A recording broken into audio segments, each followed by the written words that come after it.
हाय नमस्ते। आप देख रहे हैं मसाला बैट्स। आज की ताज़ा तरीन खबरों में आपका स्वागत है। हैदराबाद के NALSAR यूनिवर्सिटी ऑफ लॉ में न्यायालयों और संविधान सम्मेलन का 5वां संस्करण आयोजित किया गया। कार्यक्रम के उद्घाटन सत्र को सुप्रीम कोर्ट की न्यायाधीश न्यायमूर्ति BV नागरत्ना ने संबोधित किया। इस दौरान पंजाब के राज्यपाल का जिक्र करते हुए उन्होंने निर्वाचित जनप्रतिनिधियों द्वारा पारित विधेयकों पर राज्यपालों का अनिश्चितकाल रोक के प्रति आगाह किया। आपको बता दूं कि संविधान सम्मेलन में उन्होंने महाराष्ट्र के राज्यपाल का भी जिक्र किया। उन्होंने कहा कि उनके पास फ्लोर टेस्ट की घोषणा करने के लिए पर्याप्त सामग्री ही नहीं थी। उन्होंने कहा कि किसी राज्य के राज्यपाल के कार्यों या चूक को अदालत के समक्ष विचार के लिए लाना कानून के अनुसार स्वस्थ प्रवृत्ति है। जस्टिस नागरत्ना ने आगे कहा कि मुझे राज्यपाल कार्यालय से अपील करनी चाहिए कि यह एक संवैधानिक पद है। राज्यपालों को संविधान के अनुसार अपने कर्तव्यों का निर्वहन करना चाहिए, जिससे इस प्रकार की मुकदमेबाजी अदालत में कम हो।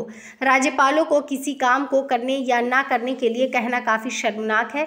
राज्यपालों को संविधान के अनुसार काम करना चाहिए। इसके अलावा जस्टिस नागरत्ना ने नोटबंदी पर असहमति जताने का कारण भी बताया। उन्होंने कहा कि मैंने केंद्र सरकार के इस कदम के खिलाफ असहमति जता रही हूँ, क्योंकि इससे आम आदमी को काफी परेशानी उठानी पड़ी। मुझे लगा था कि प्रतिबंध से भारत सरकार ने कथित तौर पर काले धन के खिलाफ कार्रवाई की। सरकार ने 500 और 1000 रुपए के नोटों को बंद कर दिया, जो कुल मुद्रा का 86% था। 98% पुराने नोट बैंकों में वापस भी आ गए। लेकिन उसके बाद आयकर विभाग की कार्रवाई के बारे में क्या हुआ?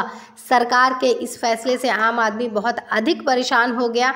आम आदमी की दुर्दशा के कारण ही मुझे असहमति जतानी पड़ी। गौरतलब है कि सुप्रीम कोर्ट की संविधान पीठ ने 2023 में 4-1 के बहुमत से विमुद्रीकरण योजना की वैधता को बरकरार रखा था। मामले में सिर्फ जस्टिस नागरत्ना ने असहमति जताई थी। जस्टिस नागरत्ना ने नोटबंदी पर क्यों असहमति जताई, इसको विस्तार से समझते हैं। चीफ जस्टिस DY चंद्रचूड़ के कुछ फैसले से मोदी का कुनबा तो पहले ही बहुत परेशान है। आज सुप्रीम कोर्ट की एक सिटिंग जज ने मोदी के एक बड़े फैसले की सार्वजनिक मंच से आलोचना करके सरकार की नींद हराम कर दी है। सुप्रीम कोर्ट के परिसर से बाहर, अदालत से बाहर, हैदराबाद के खुले मंच से, एक सार्वजनिक मंच से, एक सेमिनार के मंच से सुप्रीम कोर्ट की एक सिटिंग जज ने मोदी के फैसले को लेकर वो सब कह दिया जो विपक्ष के नेता कई सालों से कहते रहे। पीएम मोदी के गलत फैसले की आलोचना करने वाली जज है जस्टिस BV नागरत्ना, और जिस फैसले की तीखी आलोचना जस्टिस नागरत्ना ने की है खुले मंच से, वो फैसला है नोटबंदी का। जस्टिस नागरत्ना ने नोटबंदी के फैसले की आलोचना करते हुए क्या कहा है, ये जानने से पहले आपको ये जान लेना भी जरूरी है कि जस्टिस नागरत्ना अपने सख्त फैसलों के लिए जानी जाती हैं और बीते 2 सालों में कई बार अपने फैसलों से सरकार को कटघरे में खड़ा कर चुकी हैं। कई मुद्दों पर केंद्र और राज्य सरकारों को फटकार लगा चुकी हैं। खास बात यह भी है कि जस्टिस नागरत्ना अपने रिटायरमेंट से पहले सितंबर 2027 में देश की 54वीं चीफ जस्टिस बनने वाली है। यानी अभी सुप्रीम कोर्ट में बतौर जज उनका कार्यकाल करीब 3.5 साल का है। तो यह खास बात है। अब जस्टिस नागरत्ना ने क्या कहा हैदराबाद में, उसको सुनिए गौर से। उससे पहले आपको यह भी बता दें कि नोटबंदी को लेकर जो याचिकाएं सुप्रीम कोर्ट में दायर की गई थी, दर्जनों याचिकाएं, जिस पर सुनवाई लंबे अरसे तक सुप्रीम कोर्ट में हुई, कई सालों तक, और उस सुनवाई के बाद सुप्रीम कोर्ट ने नोटबंदी के मामले में वो फैसला दिया जिससे मोदी सरकार की जान में जान आई, राहत मिली। लेकिन उस फैसले में 5 जजों के उस बेंच ने जो फैसला दिया, उस बेंच में भी जस्टिस नागरत्ना थीं, और जस्टिस नागरत्ना का फैसला 4 जजों से असहमति का फैसला था, और जस्टिस नागरत्ना ने डिसेंट जाहिर किया था 4 जजों के फैसले से। और तब भी जस्टिस नागरत्ना ने नोटबंदी के फैसले को गलत ठहराया था जो उन्होंने फैसला दिया, लेकिन वो अदालत के भीतर का फैसला था। अब हैदराबाद में एक सेमिनार में, जिसे मैं बार बार खुला मंच या सार्वजनिक मंच कह रहा हूं, वहां से सरकार के फैसले की आलोचना की बात है, और सिटिंग जज की तरफ से। इसलिए कि सुप्रीम कोर्ट के बहुत सारे जो पूर्व जज हैं, जस्टिस मदन लोकूर जैसे जज, वो सरकार के फैसलों की, सरकार के नीतियों की, सरकार के तौर तरीकों की, जिस तरह से मोदी सरकार के तानाशाही रवैयों को लेकर सवाल उठता है, उस पर बोलते रहते हैं। और ऐसा वक्त भी आता है जब बीजेपी नेता या किरण रिजिजू जैसे लॉ मिनिस्टर जो थे, वो कह देते हैं कि ये जज तो टुकड़े टुकड़े गैंग के सदस्य हैं। ये देश विरोधी ताकतों के साथ ये जज है। लेकिन अभी जिस जज ने आलोचना की है नोटबंदी की, वो सिटिंग जज है। परिचय संक्षिप्त बताया, कुछ आगे विस्तार से बताऊंगा। जस्टिस नागरत्ना ने क्या कहा है और क्यों ये बहुत अहम है, वरना कह तो वो नोटबंदी के समय जो फैसला दिया था नोटबंदी के मामले में, उसमें भी कह चुकी हैं। लेकिन जस्टिस नागरत्ना ने कहा, हैदराबाद में कोर्ट्स एंड द कॉन्स्टिट्यूशन सम्मेलन था, उसके उद्घाटन सत्र में जस्टिस नागरत्ना ने कहा, अंग्रेजी में उन्होंने कहा, जिसका हिंदी तर्जुमा मैं बता रहा हूं।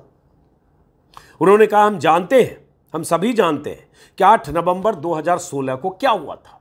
वैसे आप भी जानते हैं 8 नवंबर 2016 को क्या हुआ था, जब 500 और 1000 के नोट डिमोनेटाइज कर दिए गए थे।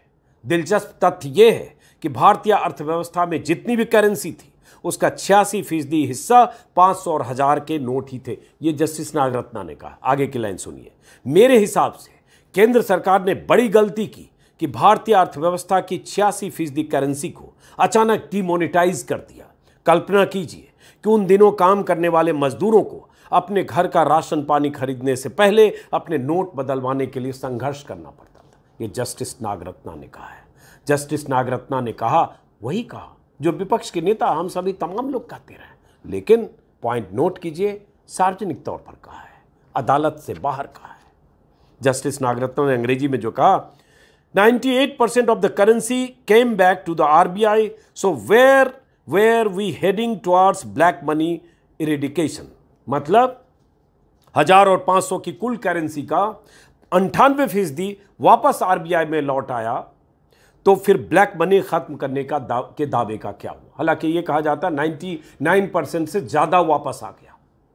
जितनी करेंसी को डिमोनेटाइज किया गया, जो पूरी करेंसी का 85% था, उसका 99% वापस लौट गया। और जस्टिस नागरत्ना वही कह रही थी कि ब्लैक मनी के दावे का क्या हुआ अगर 98% वापस आ गया। जस्टिस नागरत्ना ने कहा, I thought it was a good way of converting black money into white money. What happened about income tax proceedings thereafter we don't know. मतलब उन्होंने कहा कि मैं मानती हूं कि ब्लैक मनी को व्हाइट मनी में बदलने का यह अच्छा तरीका था, और उसके बाद इनकम टैक्स प्रोसीडिंग्स का क्या हुआ हम नहीं जानते। आम आदमी की हालत देखकर मुझे दुख हुआ, यही वजह है कि मैंने इस फैसले में डिसेंट जताया। ये सार्वजनिक तौर पर कहा। उन्होंने कहा, जिस ढंग से नोटबंदी लागू की गई थी वो सही नहीं था, डिसीजन मेकिंग प्रोसेस सही नहीं था, फैसले का तरीका कानून के मुताबिक नहीं था। ये जस्टिस नागरत्ना ने कहा, सार्वजनिक तौर पर कहा है। ये जल्दबाजी में लिया फैसला था। कुछ लोग कहते हैं कि उस वक्त के वित्त मंत्री को भी नोटबंदी के बारे में नहीं पता था। ये भी जस्टिस नागरत्ना ने कहा। उस समय कहा गया था कि जो फाइनेंस मिनिस्टर थे उन्हें भी नहीं पता, अरुण जेटली थे। सब कुछ मोदी का फैसला था। कहीं से मोदी जी को ख्याल आया कि हमें नोटबंदी करनी है, और ख्याल आया कुछ लोग और हो सकता है उनके प्लानिंग का हिस्सा रहे होंगे, और उसके बाद उन्होंने अचानक रात 8 बजे टेलीविजन पर आकर राष्ट्र के नाम संदेश दे दिया, जिस संदेश को आप भूले नहीं होंगे। और उसी रात से नोटबंदी 12 बजे बाद से लागू हो गई। तो उन्होंने कहा, जस्टिस नागरत्ना ने, कि नोटबंदी के बारे में लोगों को जानकारी शाम को दी गई थी और अगले दिन लागू कर दिया गया। अगर भारत को पेपर करेंसी से प्लास्टिक करेंसी की तरफ जाना था तो भी नोटबंदी का यह तरीका सही नहीं था। और हालांकि मैं फिर कहूँगा जो मैंने पहले कहा कि जस्टिस नागरत्ना ने तब भी, जब फैसला हुआ था 1 जनवरी 2023 को, 1 या 2 जनवरी को, जब सुप्रीम कोर्ट ने तमाम याचिकाओं की सुनवाई के बाद जो फैसला सुनाया था नोटबंदी के खिलाफ जो याचिकाएं थी, तब भी 4 जजों से अलग थी जस्टिस नागरत्ना की राय, और उन्होंने कहा था कि नोटबंदी गैर कानूनी था। तब जस्टिस नागरत्ना ने कहा था कि 500 रुपये और 1000 रुपये के श्रृंखला के नोटों को चलन से बाहर एक कानून के माध्यम से किया गया, न कि अधिसूचना के माध्यम से। और नोटबंदी के कानून पर संसद में चर्चा होनी चाहिए थी। देश के लिए इतने अहम मुद्दे पर संसद को अलग नहीं छोड़ा जा सकता। केंद्र और RBI ने जो जवाब दाखिल किए गए हैं उनमें अंतर्निहित विरोधाभास है। और इस तरह से उन्होंने कहा कि नोटबंदी की पूरी कवायद 24 घंटे में की गई थी, जबकि गंभीर आर्थिक प्रभाव वाले केंद्र के इस प्रस्ताव को विशेषज्ञ समिति के समक्ष रखा जाना चाहिए था। इस तरह से उस समय उन्होंने ये भी कहा था, RBI ने स्वतंत्र रूप से इस पर फैसला नहीं किया और इस मामले में केवल उनकी राय मांगी गई, इसे सिफारिश नहीं कहा जा सकता। इस तरह से जस्टिस नागरत्ना ने 5 जजों की बेंच का हिस्सा होकर 4-1 से फैसला हुआ, और उन्होंने अपना डिसेंट नोट, उनके फैसले असहमति वाला उनका फैसला था। तो ये जस्टिस नागरत्ना का ये कहना, और जस्टिस नागरत्ना का 3.5 साल तक सुप्रीम कोर्ट में बतौर जज रहना, हालांकि चीफ जस्टिस वो बहुत चंद दिनों के लिए होंगी, और उनका ट्रैक रिकॉर्ड ये है कि कई ऐसे फैसले, जैसे फटकार लगाने की राज्य सरकारों की बात हो, हेट स्पीच के मुद्दे पर बात हो, जस्टिस नागरत्ना उस तरह से कहती रही।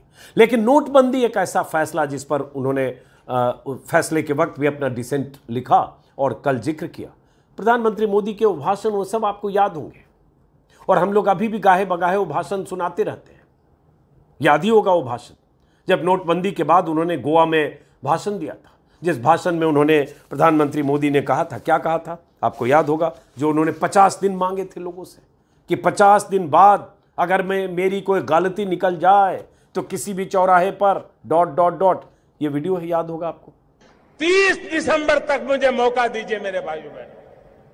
अगर 30 दिसंबर के बाद कोई मेरी कमी रह जाए, कोई मेरी गलती निकल जाए, कोई मेरा गलत इरादा निकल जाए, आप जिस चौराहे में मुझे खड़ा करेंगे, मैं खड़ा होकर के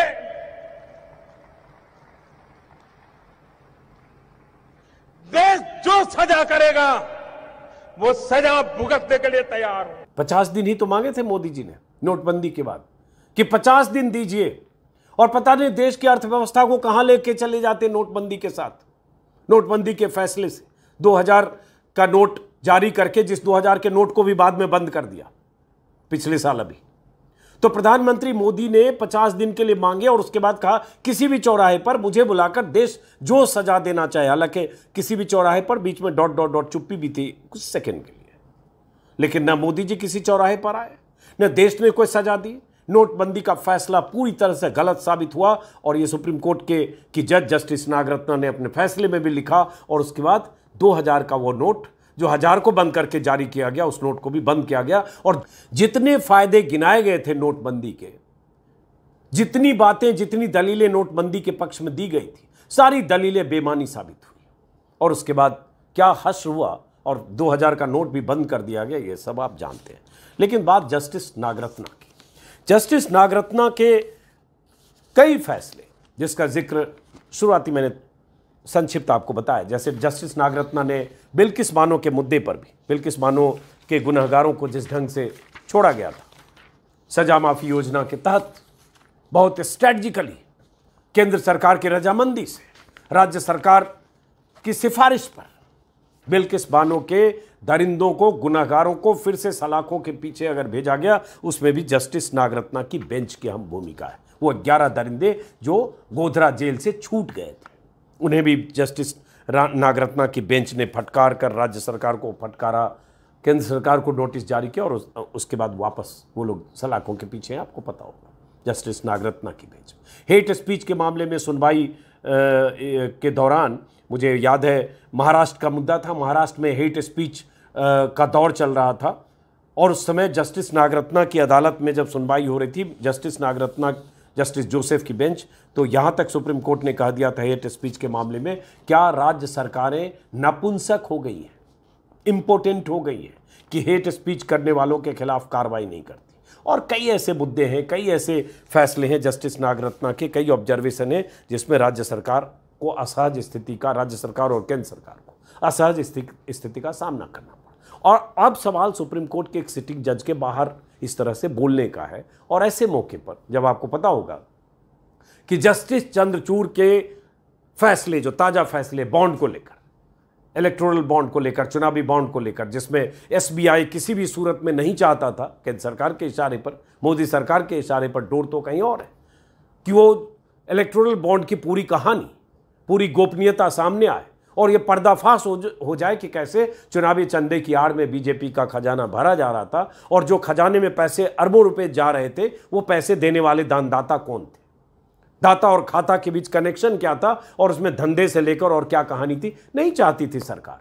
लेकिन चंद्रचूड़ की अदालत ने यह फैसला किया, और टंके की चोट पर चेतावनी के साथ सीधे सीधे कहा कि आप सारी सूचनाएं सार्वजनिक कीजिए, इलेक्शन कमीशन को दीजिए डेटा, ये आप जानते हैं। उसके बाद क्या हुआ, जस्टिस चंद्रचूड़ के नाम अभी 2 दिन पहले 600 वकीलों ने चिट्ठी लिखी, और वो जो 600 वकील हैं उनमें बहुत सारे वकील घोषित तौर पर मोदी बीजेपी के समर्थक वकील हैं।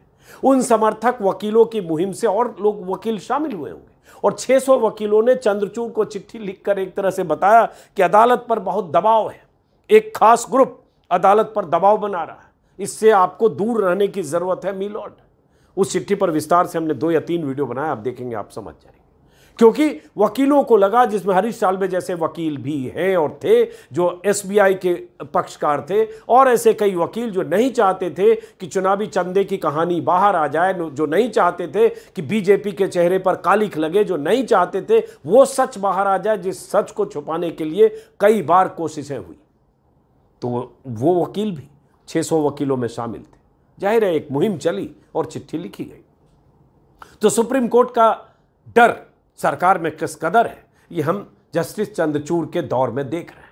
और ऐसे दौर में अगर अभी इसके पहले एक जस्टिस मई में शायद पिछले साल रिटायर हो गए जस्टिस जोसेफ, उनकी अदालत से भी बहुत अहम फैसले हुए, जिसमें अगर मुझे ठीक से याद है जो 5 जजों की bench headed by justice Joseph ही था जिसने फैसला किया था चुनाव आयोग में नियुक्तियों को लेकर कि चुनाव आयोग में नियुक्तियां ऐसे कमेटी, ऐसा पैनल करे जिस पैनल में प्रधानमंत्री, नेता विपक्ष और चीफ जस्टिस ऑफ इंडिया। लेकिन हुआ क्या, जस्टिस जोसेफ की अध्यक्षता वाली उस पीठ के फैसले को मोदी सरकार ने संसद के जरिए बदल दिया और यह व्यवस्था कर दी कि चीफ जस्टिस बाहर हो जाए और मोदी जी हों, उनके एक चुने हुए क्या उनकी तरफ से नामित कैबिनेट मिनिस्टर हो, और उसके बाद एक नेता विपक्ष हो। जाहिर है 2-1 से फैसला होगा, वही फैसला होगा जो मोदी सरकार चाहेगी। लेकिन जस्टिस जोसेफ ने भी कई फैसले ऐसे दिए, अब रिटायर कर गए। अब जस्टिस नागरत्ना है और भी कई जज हैं, चंद्रचूड़ तो है ही अभी। तो इसलिए ये कहना जस्टिस नागरत्ना का और अभी 3 साल रहना, हालांकि जस्टिस नागरत्ना मुझे लगता है 35-37 दिन तक ही रहेंगी चीफ जस्टिस, जब वो बनेंगी अक्टूबर 2027 में रिटायर हो जाएंगी। उनका एक संक्षिप्त मैं देख रहा था कि 2008 में कर्नाटक हाईकोर्ट में एडिशनल जज नियुक्त हुई, वहीं से बेंगलुरु से उनके करियर की शुरुआत हुई 1987 में। 2010 में परमानेंट जज बनी, 11 साल हाईकोर्ट में रही, कर्नाटका हाईकोर्ट में। 2021 में सुप्रीम कोर्ट में जज बनी और उसके बाद 25 सितंबर 2027 को 54वीं चीफ जस्टिस बनेंगी। हालांकि उनके पिता जस्टिस ES वेंकट रमैया 19 जून 1989 89 से जून 89 से सितंबर 89 तक चीफ जस्टिस रह चुके हैं। बहरहाल, तो अदालत जब ऐसे फैसले देती है तो एक उम्मीद जगती है।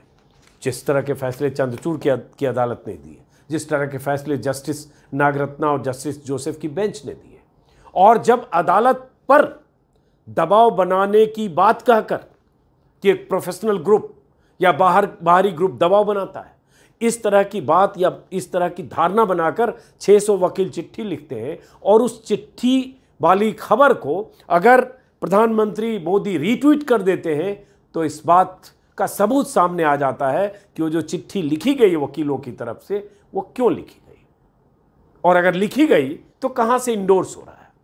और ये चिंता प्रधानमंत्री मोदी और उनकी सत्ता की नहीं होती तो शायद ये चिट्ठी लिखी नहीं गई होती।